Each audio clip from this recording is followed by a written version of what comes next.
Holy cow! Welcome to Donnie's Hangout Adventures and What Just a Cow and Little Roberta. Am I happy with my tribute to Mom's video? Yeah, overall, I'm pretty happy. I think I did pretty good with it. There's stuff I wish I would have discussed that I did leave out, like the naming of Holy Cow. You know, every time I say holy cow, I can actually think of Mom. I don't get no credit for the name of my channel. I did not come up with that name. No. When I started my YouTube channel, I didn't have a name, and Mom knew I had done that. I didn't have a name, and I kept racking my brain and didn't really have a name. And she's like, how about something catchy like holy cow? And that's pretty much what that was. All the credits to her. She's the one that came up with the name. No credit to me. And as for my ending, she just said, make it something simple. And that's pretty much what I did. That's all for now. Sort of ironic that pretty much what she said. That's all for now. Checking out. Well, you know, I'm not sure when I'll upload this. I'm hoping I can upload this tomorrow. Today's Thursday and tomorrow's Friday. So hopefully I can do that. God, I miss having home internet. Do I ever? I absolutely... I wish I had home internet where I could do Rumble. I like to do Rumble videos. And it's something I really love doing, but I can't. I would have to go find public Wi-Fi every day to do it. And that would just be a little difficult to do. So I do every few days. I do these videos. And well, there was, I know it's ironic that I talk a lot about deaths, but that's pretty much what I do with my YouTube channel, a lot. But in the wrestling world, while I was doing that and those videos and getting those done, there was some other happenings that did go on in the wrestling world with a couple deaths. Yep, wrestling has that a lot, always will and always has been that way. And there was a span of from February 26th to the 28th, there was 2 wrestling deaths. I'm going to first start this one with Michael Jones. Otherwise known as, well, he went by several names, Virgil, and, you know, Vincent, and he was in NWO, and, you know, all that. Virgil, I'll call him Virgil. Virgil made the most out of a limited wrestling ability more than anybody I can think of in wrestling history. The guy in the ring, I can't think of one good match that Virgil had. He was not one of the best wrestlers. He was actually one of the worst wrestlers in the world. And on the mic, he left a lot to be desired. But when you're thinking of $1 Million Man Ted DiBiase, who do you think of usually? What's a name that always comes up? That partnership they had there in the 80s, that was a little, could be considered a little racist. But you think of $1 Million Man, you think of Virgil. When you think of the NWO, you don't think of Virgil. Or as he went at that time, Vincent, which was probably a dig at Vince McMahon. So you don't automatically associate the NWO. You know, you associate the NWO with like Hogan, Hall, Nash, Bishop, you know, people like that. You don't think of, you know, Vincent or Virgil, whatever you want to call him. And, you know, he had failing health in the last couple years, and it was always sad. It was always sad to watch the Lonely Virgil meme. That thing was going around for years. You would see him at random places like wrestling conventions, subways, whatever it may be. And it was just sad watching this. I don't want to say lonely old man, because Virgil, if I told you that when he died he was 61, would you believe me?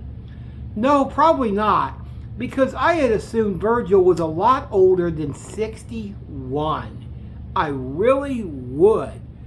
And it was just sad watching this guy just sitting there at a table asking for autographs for a few bucks, and nobody would go over and ask for an autograph from Virgil. It was really sad watching that. And that went on for quite a few years. And, he would do his random videos saying he needed money, he needed fuck money. This is shit that he did, and it was really sad watching Virgil in the last few years. It really was. Now, I guess in April 2022, he suffered a couple strokes. But the thing I've learned, because of Mom with her strokes, or stroke, I don't know which it was, stroke or strokes, that's not usually what kills them. I know that sounds weird, but that's not actually what Virgil probably died from. More than likely, that's not what he died from, because then he was diagnosed with dementia. That may not even kill him. He had stage 2 colon cancer. That probably is what killed Virgil, more than likely, because usually when they have strokes, that's not what they actually die from. So, he had, dementia. That's sad, and how he died, how his life ended. That's all sad. And of course, the jokes are out there about Virgil. It's just sad. Just, I don't know. Just one of these wrestling cages that's just really, really sad. Is Virgil one of the most forgotten names in wrestling history? If not, he's up there. He's clearly up there, because not many people remember Virgil. If you showed a fan today in the 20s and they would go, "Who the heck is Virgil?" They wouldn't have an idea. They wouldn't have an idea. He was a punchline even for the other NWO members. They would make fun of Virgil on a constant basis. Virgil in the last few years was just a sad case. It was really sad. If you don't know what I'm talking about, just look it up on YouTube. Just watching a guy wilt away and pretty much die was sad. I always assumed that Virgil at some point was going to commit suicide, because the guy seemed, I don't know, he seemed like a pretty depressed guy. I don't know, just seemed like he didn't have any friends or anything. I don't know. I just hate to continue going on about this. And you know what? I'm going to try to move on from that, because I got another one to discuss. Won't be quite as long as this one, because I wanted to start with the sad case, the really sad case, which was Virgil. Now, I'm a cat out of the bag here. I do have 2 phones. One I record with my old phone, and the other one, it's like a backup phone pretty much. And I'm gonna read something. I gotta put it on pause first, and then I'm gonna read something on another death that happened also in a couple day span. The second wrestling death that happened within a 24-hour period was Ole Anderson. He was 81.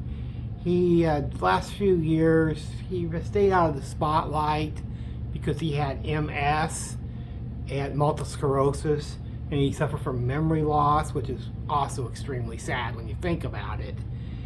And a lot of people ain't gonna know Ole Anderson when I say it. His kayfabe brother, they weren't really brothers, was Arn Anderson. And of course, Ole is always going to be associated with one of the greatest wrestling factions in history. Otherwise, well, Four Horsemen. He was the founding. He was one of the one of the founding members of the original Four Horsemen. You know, there was Arn, there was Ole, there was Tully Blanchard, and whose name am I leaving out? Oh, yeah. The Nature Boy Ric Flair. So, he was in the original Four Horsemen, and I always thought Ole and Arn was the perfect tag team that doesn't get discussed much these days anyway. And I always thought Ole was a very underrated performer. And his matches don't get talked about much these days, which is unfortunate. And Ole's like the most... I know Four Horsemen had a lot of different swinging doors of who was in the Four Horsemen. I always thought Ole was the forgotten one. And, you know, R. Anderson, he, on Twitter, X, what do you want to call it, he did a tweet about, you know, the passing of Ole. And I didn't want to write it down because it's too long, so I got my backup phone to go ahead and read what he said on his tweet. He says, each one of us starts dying the moment we are born. How true that is, actually. Some of us live long, fruitful lives. Some die too soon.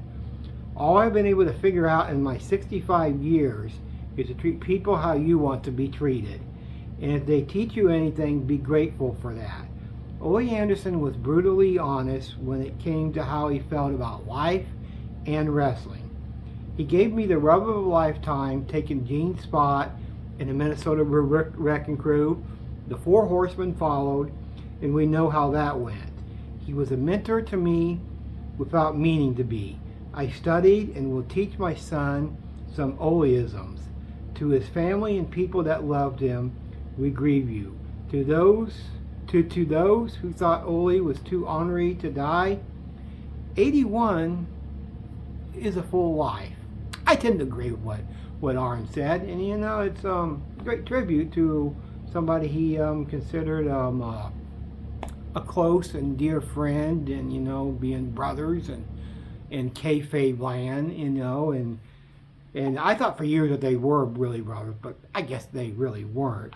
But you know what? I really don't have much more to add to about Ole. I wish I could add more to it. I wish I had more to say like I did with the Virgil one, but I really don't have much more to say.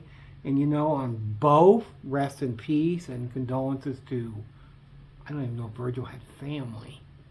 But anyway, rest in peace and condolences to the friends and families of both Virgil, which was a sad case, and Ole Anderson. Me and Mom are saying that's all for now. That's all for now.